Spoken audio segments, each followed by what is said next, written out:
Oh, that was so good. That's so many verses. What you just shared is stuff I've actually had on my heart lately, and in my prayer covering both our residential centers and Angels Cove.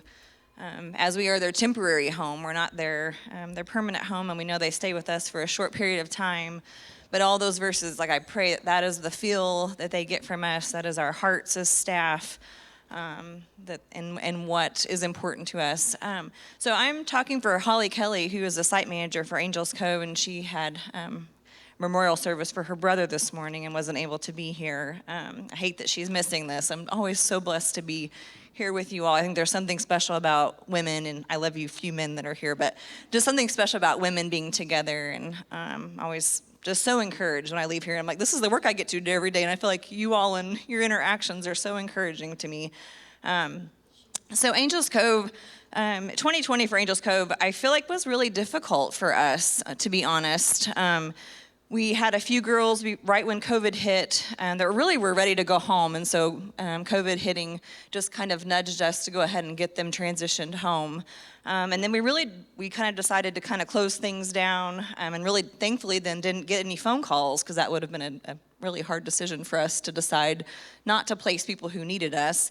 But towards the end of the summer, we started getting some phone calls of girls that were pregnant and living in their cars. And goodness, that just sends it through you like, please don't do that. Come live with us. We will take care of you and give you a safe place to be and food in your belly and teach you lots of things. And so once we opened up our doors back in August, it didn't take long. So now we have a full house, which is so fun. We had a lot of new staff that started during COVID, and so they were working during that time, doing lots of other projects and things we don't normally have time to get to, but really didn't know what their jobs really actually looked like until really about close to now, this year. And so we have 5, I call them the lovely lefties, because they all are left-handed. So there's 5 all left-handed. I'm like, what are the chances of that? Like, God totally picked y'all out and brought you here. 5 lovely lefties that live with us, and 2 precious babies, and more on the way. And so I feel like this year, I feel like part of what was hard about last year is that we weren't able to do our jobs. We all feel like very strongly that we have a calling on us to minister to people, and that we weren't allowed to do our job because of circumstances. And so we feel like our jobs are hard now, but we get the blessing of being with our lovely lefties, and then God will bring future people when they leave us. I think something that's impacted me the most about my short time here with Baptist Children's Home and dealing with Angels Cove is, I know most of you probably have seen the Maslow's hierarchy of needs, that pyramid that talks, the first, I can't pull it up in my brain right now, but just addressing those basic needs of safety and shelter and food and that's what we do at Angels Cove. And I think it has just been like the textbook come to life, seeing that that's exactly what we do at Angels Cove. These girls come to us, a lot of times they've not had safe, consistent housing. They've not necessarily known where they were going to get their next meal from. They've not had safe people around them. And so I never want to underestimate, just even if we're not even doing the fullness of what I think we have potential to do at Angels Cove, just providing those basic needs is powerful.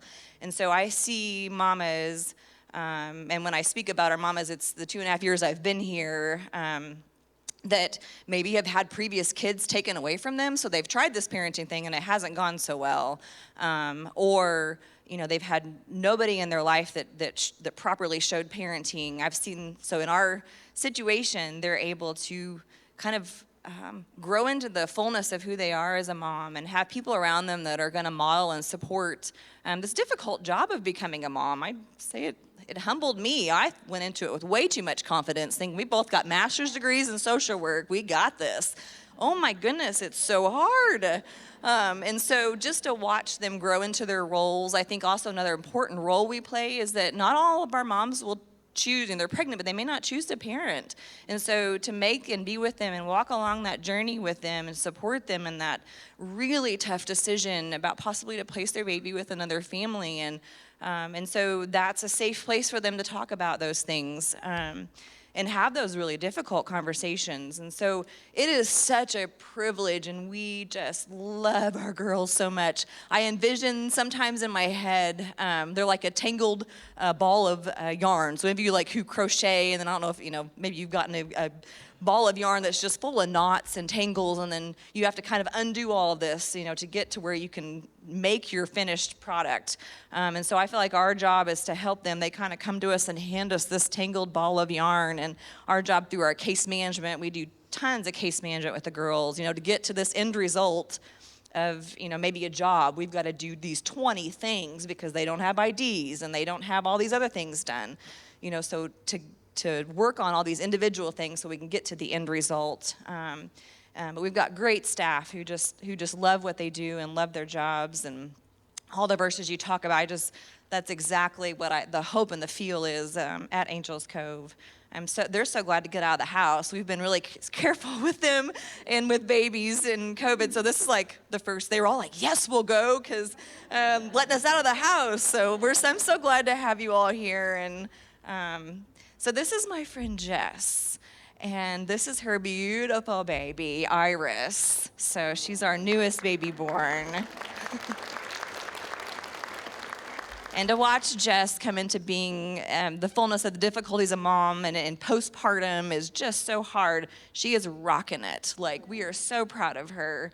And so I asked her, which also is not an easy answer for anybody, myself included, to say yes to speaking. And so I'm so proud of you for saying yes to doing hard things. I think I told you, that's how we grow, is by saying yes to doing hard things. And so I'm going to turn it over to Jess and see what she has to share with us this morning. You got her? Yeah. Angels Cove has been a light at the end of the tunnel for me. Up until the last 3 months of my pregnancy, I felt like I was alone in the dark. I didn't have a stable living environment, I had no income, and support from my family and friends were very limited. Angels Cove has provided a safe and stable living environment where I can happily raise my 2 children. The care and support from the many faces that touched our lives has made this journey much smoother. I have been reassured in my faith as a mother, and I know that I am a person with a purpose. I have received generous amounts of help in many aspects, such as counseling, medical needs, parenting advice, and an abundance of supplies to help me care for and raise my precious Iris in the best way possible. I'm immensely grateful to be a part of this wonderful place, and I thank all of you and everyone who makes Angels Cove what it is today.